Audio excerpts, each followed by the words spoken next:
네, 오늘 인도받을 말씀은 요한복음 11장 25절에서 26절입니다. 제가 봉독해서 올려드리겠습니다. 예수께서 이르시되 나는 부활이요 생명이니 나를 믿는 자는 죽어도 살겠고 무릇 살아서 나를 믿는 자는 영원히 죽지 아니하리니 이것을 네가 믿느냐. 아멘. 자, 부활과 생명 되신 예수 그리스도라는 제목으로 말씀 증거하겠습니다. 자, 오늘 본문은 나사로가 죽은 지 4일 만에, 나흘 만에 예수님이 살리신 내용. 또 이로 인해서 유대인들이 예수를 죽이겠다. 근데 명목상의 이유는 이스라엘을 살리기 위해서 예수님을 죽이겠다라는 두 가지 큰 내용이 나옵니다. 사실상 저와 여러분도 예수님이 얘기했듯이 나보다 더 큰 일을 하겠다고 했습니다. 저와 여러분을 통해서 죽은 자를 살리는 일은 교만해질까 봐 안 하겠지만 그러나 영적으로 죽은 자는 계속해서 살릴 겁니다. 동시에 그러한 일이 많이 일어날수록 사단은 가만히 있지 않을 거고 또 더 큰 일들을 벌여 나갈 겁니다. 하나님은 가만히 있습니까? 더 큰 응답도 주겠지요.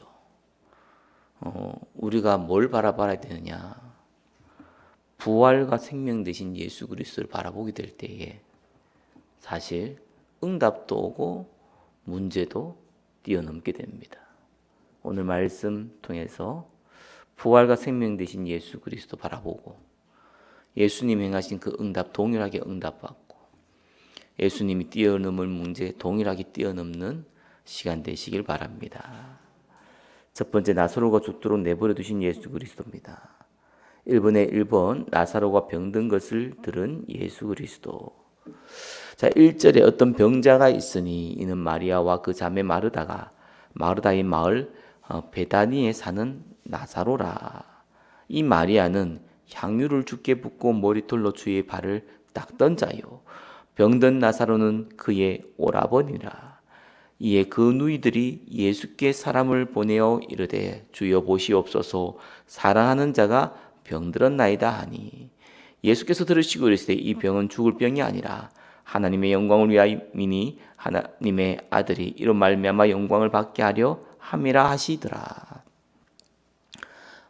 지금 사랑하는 자가 병들었다. 나사로가 이제 병들은 거죠.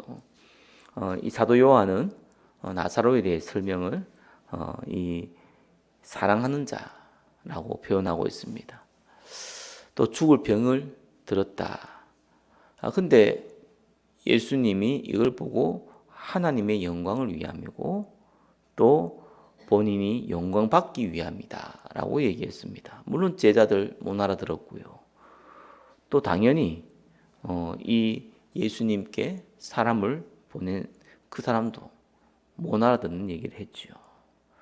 1번에 2번 보니까 의도적으로 시간을 지체한 예수 그리스도입니다.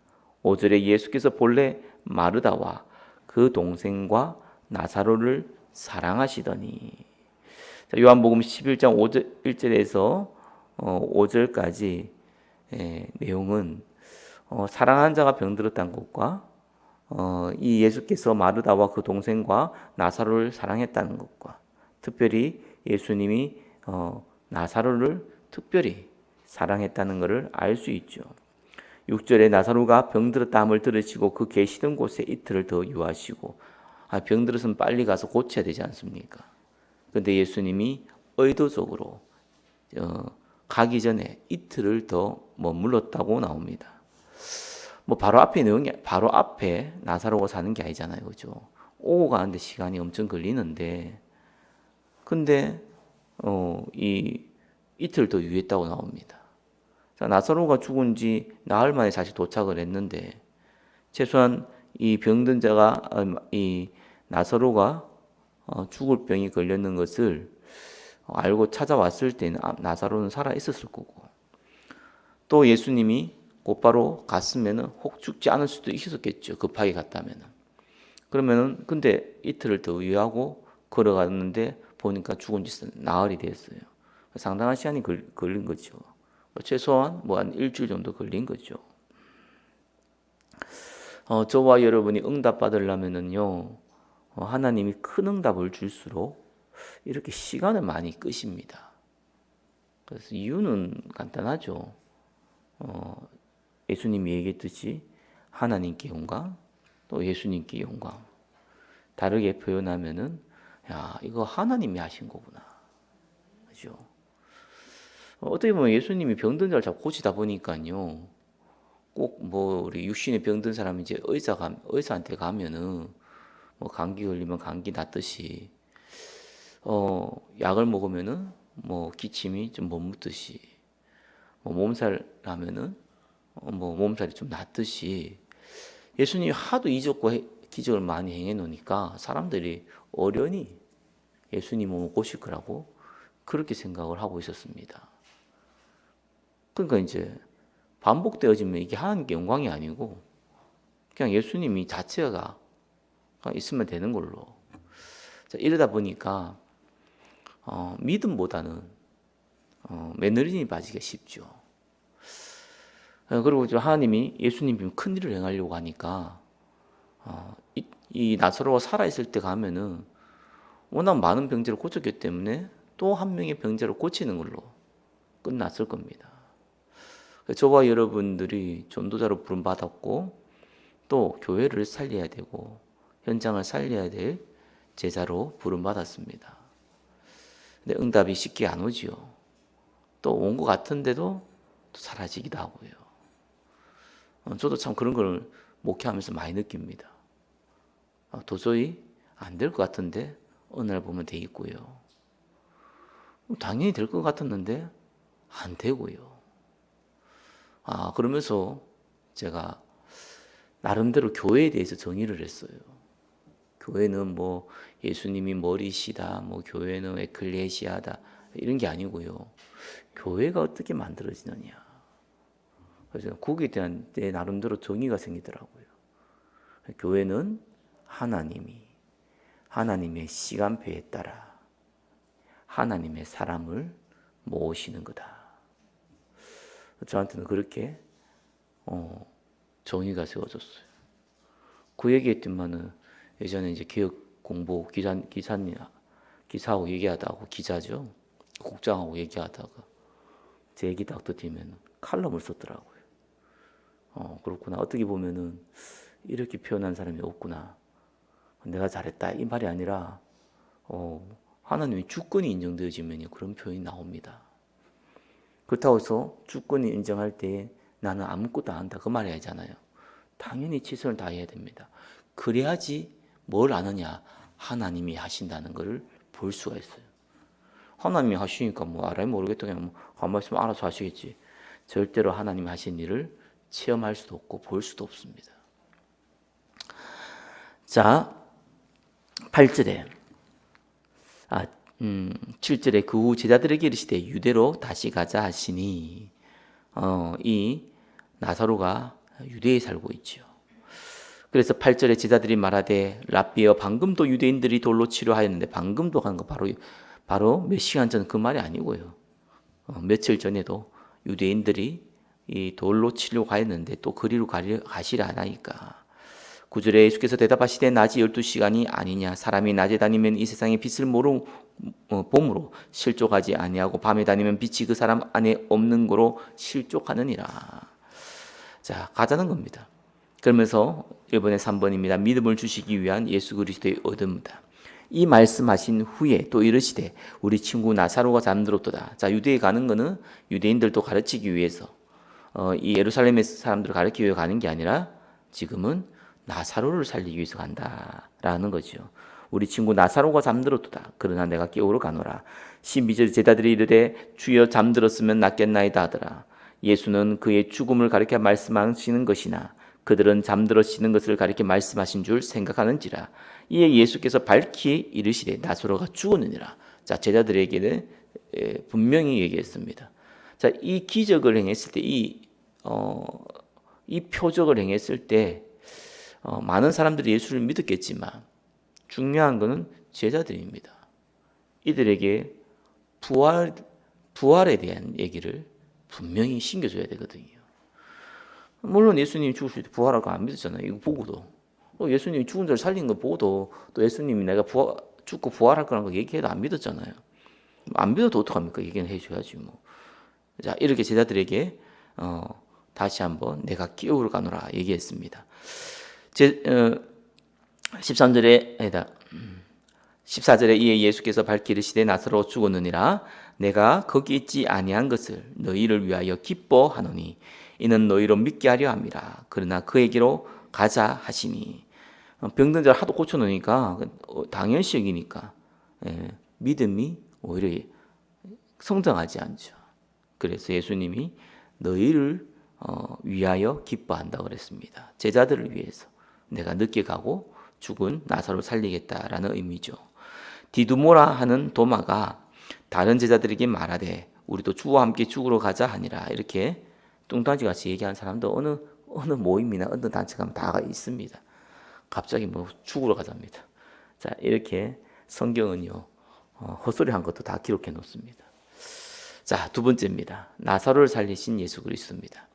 슬픔과 원망에 빠진 마르다와 마리아입니다. 예수께서 와서 보시니 나사로가 무덤에 있은지 이미 나으리라. 베다니는 예루살렘에 가깝기에 한 오리쯤 되매 많은 유대인이 마르다와 마리아에게 그 오라비의 일로 위문하러 왔더니 마르다는 예수께서 오신다는 말을 듣고 곧 나가 맞이하되 마리아는 집에 앉았더라. 마르다가 예수께 여짜오되 주께서 여기 계셨더라면 내 오라버니가 죽지 아니하였겠나이다. 자, 나사로가 죽은 지 4일이나 됐죠. 그죠? 지금은 이제 마르다 얘기인데, 마리아도 똑같이 27절에서 32절 보면 똑같은 얘기 나오죠. 주께서 여기 계셨더라면 내 오라버니가 죽지 아니하였겠나이다. 이 32절에 똑같이 나옵니다. 이건 무슨 표현입니까? 원망의 표현이죠. 원망하는 거예요. 원망하는데 예수님 좀 일찍 오시지, 좀 살려주시지. 왜 늦게 왔습니까? 라를 표현을 완곡하게 하는 표현이 부드럽게 한 표현이죠. 또 간접적으로 한 표현입니다. 조금만 일찍 오셨으면 안 죽었을 건데 왜 늦게 와가지고 이런 이제 표현이죠. 자, 그래서 22절에 그러나 나는 이제라도 주께서 무엇이든지 하나님께 구하시는 것을 하나님이 주실 줄 아나이다. 예수께서 이르시되 내 오라비가 다시 살아나리라. 마르다가 이르되 마지막 날 부활 때에는 다시 살아날 줄을 내가 아나이다. 자, 마지막 때 부활할 걸 마리아와 마르다도 알고 있었죠. 근데 지금 이 믿음은 어떤 믿음입니까? 미래적인 믿음이라고 할 수도 있고 사실상 막연한 믿음이죠. 지금 예수님이 나사로를 살리겠다고 했는데 맞습니다. 언젠간 살릴 것입니다. 이렇게 얘기하죠. 저와 여러분이 미래적인 믿음을 가지는 건 굉장히 중요한데 그걸 핑계 삼아서 막연한 믿음을 가지는 경우가 대부분입니다. 사실 안 믿는 거죠. 그렇죠? 부활할 거라는 건 믿지만 안 믿는 거예요. 죽었으니까. 자, 그러나 27절에 25절 26절에 이제 예수님 얘기 오늘 읽었던 본문이고요. 마리아는 어떻게 얘기했냐? 27절에 32절 보니까 27절은 이제 마르다가 얘기한 거죠. 이때 주여 그러하이다. 주는 그리스도시여 세상에 오시는 하나님의 아들이신 줄 내가 믿나이다. 사실은 믿음 있어요. 저와 여러분도 믿음 있죠. 그래서 우리는 형이상학적인 믿음, 또 어떻게 보면은 안 믿어지지만 미래적인 믿음은 가지고 있습니다. 지금 이 시간에 성령으로 역사하는 걸 안 믿어요, 대부분. 지금 우리가 예배드리고 있잖아요. 이때 하나님이 성령으로 우리 가정에, 우리 가문에, 우리 현장에, 우리 교회에 역사한다는 것을 안 믿어요. 믿으시기 바랍니다. 지금 이 시간이 성령의 역사하는 시간입니다. 이 말을 하고 돌아가서 다만이 그 자매 마리아를 불러 말하되 선생님이 오셔서 너를 부르신다 하니 마리아가 이 말을 듣고 급히 일어나 예수께 나아가매 예수는 아직 마을로 들어오지 아니하시고 마르다가 맞이했던 곳에 그대로 계시더라. 마리아와 함께 집에 있어 위로하던 유대인들은 그가 급히 일어나 나가는 것을 보고 곡하여 무덤에 가는 줄로 생각하고 따라가더니 마리아가 예수 계신 곳에 가서 배웠고 그 발 아래 엎드려 이르되 주께서 여기 계셨더라면 내 오라버니가 죽지 아니하였겠나이다 하더라. 자, 마리아와 마르다도 동일하게 원망하는 표현을 썼죠. 자, 오늘 읽었던 본문 2번의 2번입니다. 예수님 본인이 부활과 생명임을 알리셨죠. 예수께서 이르시되 나는 부활이요 생명이 나를 믿는 자는 죽어도 살겠고, 그죠? 무릇 살아서 나를 믿는 자는 영원히 죽지 아니하니 이것을 네가 믿느냐. 표현이 좀 이상하죠. 나를 믿는 자는, 그럼 나를 믿는 자는 죽어서 믿는 게 아니잖아요. 살아서 있는 거 믿는 거잖아요, 그죠? 그는 죽어도 살겠고 했고, 26절에 무릇 살아서 나를 믿는 자는, 25절에도 살아서 믿는 거지 뭐 죽어서 믿는 건 아니잖아요, 그죠? 근데 26절에는 살아서 믿는 자, 나를 믿는 자입니다. 쉽게 말해가지고 영혼이 안 죽고, 그죠? 육신주는 죽으나 그 영혼은 살아나고, 그 말을 이렇게 표현한 겁니다. 예수님께서 실제로 부활이고 생명이십니다. 그래서 저와 여러분 혹시 죽은 사람이 있으면 가가지고 뭐 장례식에 가면은 뭐 그 시신 앞에 가서 일어나라 이러면 안 됩니다. 큰일 납니다. 예수님처럼. 그렇죠. 안전병이 앉은 데 가가지고 뭐 팔 땡겨가지고 나 예수 그리스도 이름 명하노니 일어나라 이러지 마세요. 그 왜 그러냐니까요. 저도 이게 참 궁금하더라고요. 분명히 예수님이 하신 일이 우리가 더 큰 일을 한다고 했잖아요. 그러면 이런 표적과 기적이 일어나는 것이 나쁜 게 아닌데 그걸 왜 안 될까 이런 생각을 저는 좀 어린 나이 때 해보게 되더라고요. 믿음이 없는 건지 능력이 없는 건지 뭐 둘 다 맞는 말이지만 이유가 안 맞습니다. 예수님께서 왜 나사로를 살리셨습니까? 하나님의 영광을 위하여, 본인의 영광을 위하여, 그죠? 제자들에게 믿음을 주기 위하여. 그래서 살리신 거예요. 그래서 자꾸 죽은 사람 살리면은 인구가 포화가 되기 때문에 안 됩니다. 그리고 지금 천국 가려고 준비하고 있는데 괜히 깨워가지고요, 이 땅에서 육신을 더 고생하게 만들 수도 있어요. 그러니까 이유가 안 맞는 겁니다. 왜 홍해 가려느냐? 홍해 가르쳐야 될 이유가 있으니까 하나님께서 가르친 것처럼 살려야 될 이유가 있으면 살리는 겁니다. 그래서 사명이 닿으면 다 가는 거예요. 불신자도 그렇고요, 구원받은 사람도 그렇고. 살아있다는 것은 사명이 있다는 거고요, 그죠? 그래서 죽는다는 것은 아무리 나이가 어리든 많든 간에 사명이 끝났다는 겁니다. 그러나 또 하나님은요, 저와 여러분을 통해서 표적과 기사도 일으킵니다. 그건 또 믿으셔야 돼요. 그래서 아픈 사람을 두고 기도하고 이러한 이유가 뭡니까? 또 실제적으로 심각한 문제의 사람 두고 기도하고 이런 이유가 뭡니까? 실제로 하나님 표적과 기사를 일으키거든요. 근데 누굴 통해서요? 믿는 저와 여러분을 통해서. 그래서 또 기도하고 또 하면 표적과 기사가 일어나는 겁니다. 그 능력이 저와 여러분 통해서 저와 여러분을 통해서지만 저와 여러분에게 있는 것이 아니라 하나님께서 저와 여러분을 통해서 일으키시는 겁니다. 자, 이번에 3번입니다. 나사로를 부활시키신 예수 그리스도입니다. 예수께서 그가 우는 것과 또 함께 온 유대인들이 우는 것을 보시고 심령이 비통히 여기시고 불쌍히 여기사 이르시되 그를 어디 두었느냐 이르되 주여 와서 보옵소서 하니 주 예수께서 눈물을 흘리시더라. 그만큼 사랑했던 거죠. 또 인류의 이 죽음 앞에서 무기함을 보고 안타까워했던 모습을 보게 됩니다. 36절에 이에 유대인들이 말하되 보라 그를 얼마나 사랑하셨는가 하며 그중 어떤 이는 말하되 맹인의 눈을 뜨게 한 이 사람이 그 사람은 죽지 않게 할 수 없었더냐 하더라. 자, 이런 사람도 있어요. 참 특이하죠. 이런 표적과 기사가 일어나야 된다는 거. 그 사람이 치유할 수 있으면 그 사람이 해야 된다고. 오히려 예수님을 원망한 사람도 있습니다. 이에 예수께서 다시 속으로 비통히 여기시며 무덤에 가시니 무덤이 굴이라 돌로 막아 끈을 예수께서 이르시되 돌을 옮겨 놓으라 하시니 이 죽은 자의 누이 마르다가 이르되 주여 죽은 지가 나흘이 되었음에 벌써 냄새가 나나이다. 예수께서 이르시되 내 말이 네가 믿으면 하나님의 영광을 보리라 하지 아니하였냐 하시니 돌을 옮겨 놓으니 예수께서 눈을 들어 우러러 보시고 이르시되 아버지여 내 말을 들으신 것을 감사하나이다. 항상 내 말을 들으실 줄 내가 알았나이다. 그러나 이 말씀 하옵는 것은 물러선 무리를 위함이니 곧 아버지께서 나를 보내신 것을 그들로 믿게 하려 함이니이다.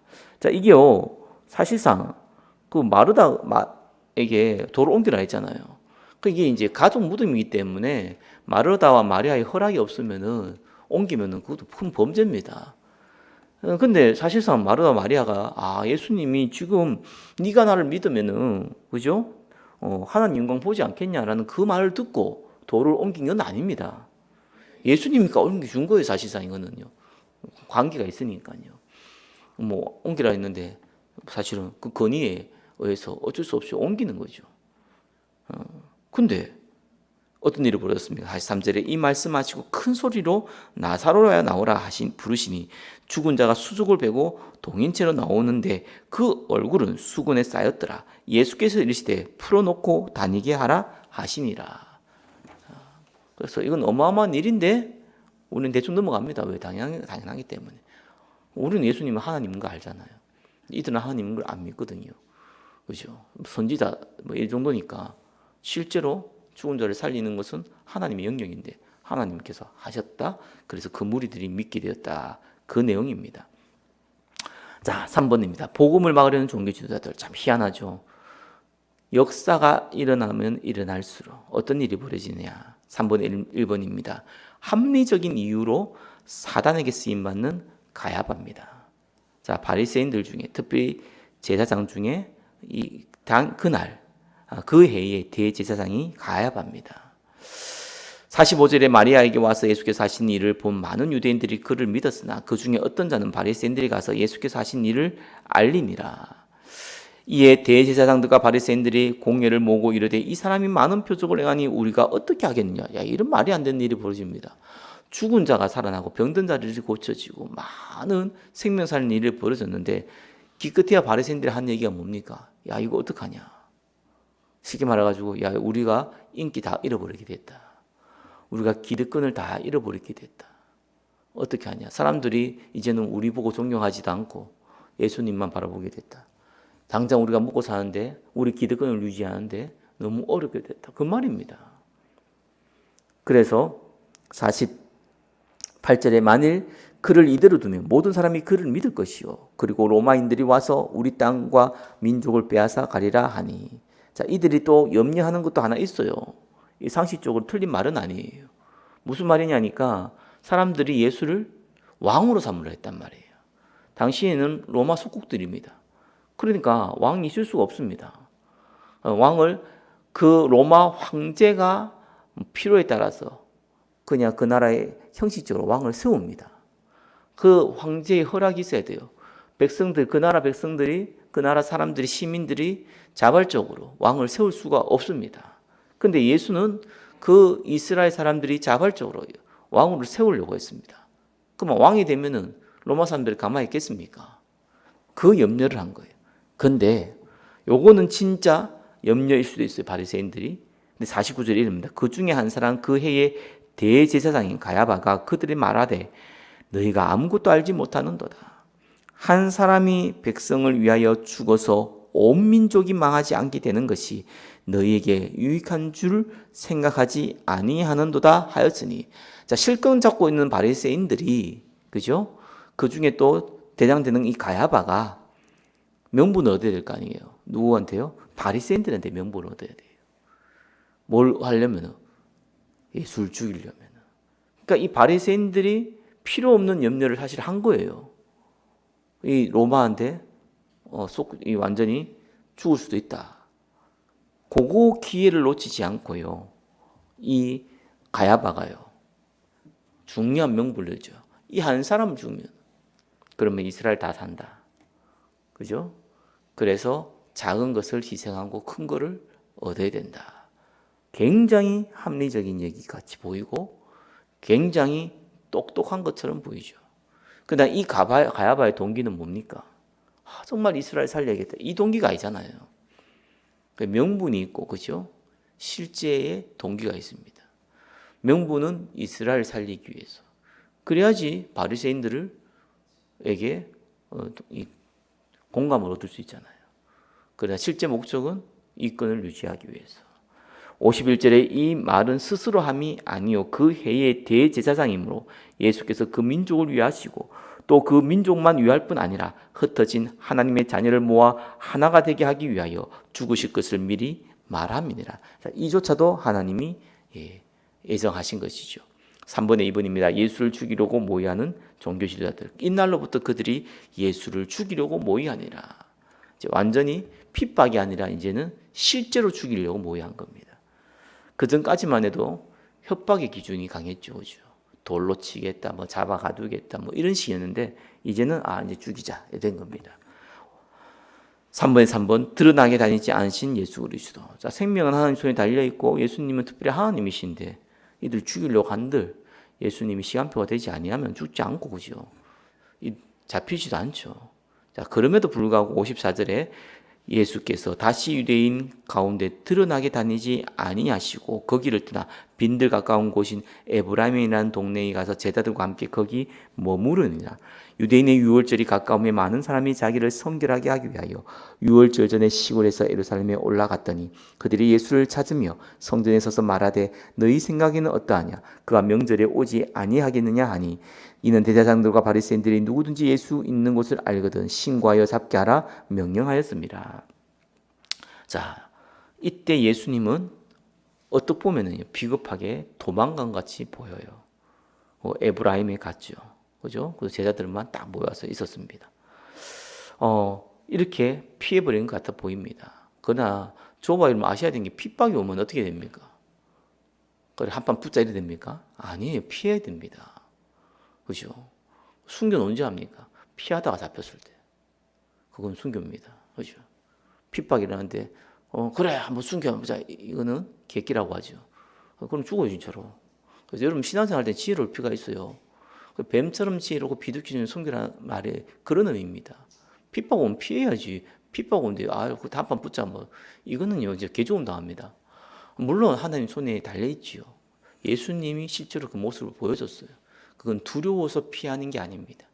저와 여러분들에게 사명이 남아있기 때문에 괜히 객기 부리면은요 고통을 당합니다. 그러면 큰 상처를 얻고요 힘이 빠져요. 그래서 문제 오면 피하여. 혹시 싸우려고 덤벼든 사람들 있잖아요.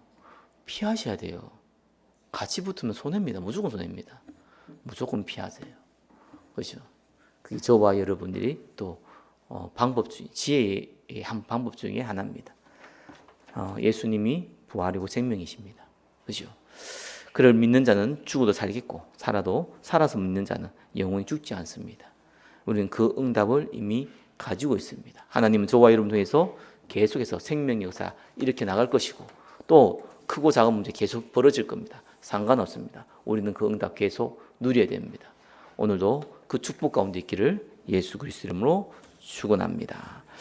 하나님 우리에게 부활과 생명 되신 예수 그리스도를 따라가는 응답 가운데 거하게 하심을 감사드립니다.